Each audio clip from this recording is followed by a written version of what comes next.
Dieu donnait Kofi, le Kofi des Gaou, Dieu nous l'a repris.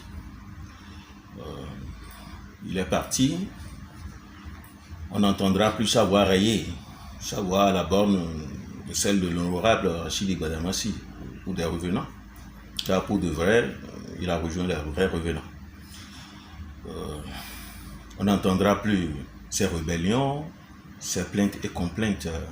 Ce que je retiens de Kofi Gaou, la dernière fois, c'est à l'occasion d'une interview, il disait qu'il est contre toute personne qui viendra faire des oraisons funèbres sur sa tombe. Parce que pendant qu'il vit, il souffre et il n'a pas de soutien. C'est des acteurs culturels comme lui qui lui viennent en aide.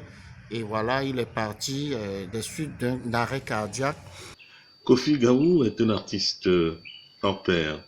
Il a su marier le traditionnel à la modernité en essayant de traverser tout le savoir-faire traditionnel, surtout aboméen, en appliquant justement les tentures aboméennes à sa créativité.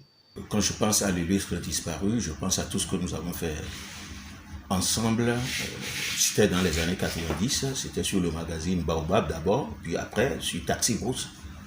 Mais avant tout ça, aux côtés de Kofi Guillaume Adjako, de Lazare Huiting, il a animé Les Cerveaux Noirs, une troupe de théâtre pierre angulaire de l'art dramatique au Bénin.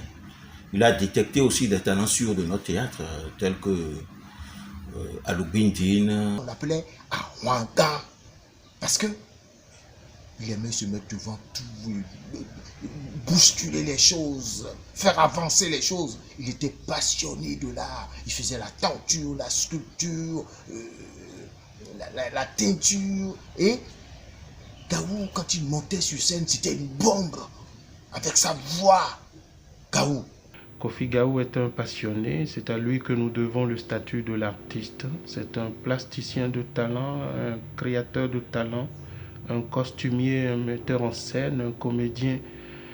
Voilà, c'est un immense bonhomme qui vient de nous quitter. Aujourd'hui, Kofi Gaou est parti, comme tous nous partirons un jour. Il est parti emprisonné de l'espoir.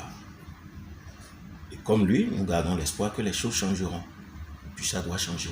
Puisque c'est un homme qui est ouvert à toutes les sensibilités, qui pousse certes des gueulantes lorsque il sent que, eh bien, les intérêts des artistes ne sont pas pris en compte par le gouvernement ou les gouvernements successifs, mais c'est quelqu'un qui était d'un formidable abord et qui nous laissera sans voix tout au long de nos différents parcours.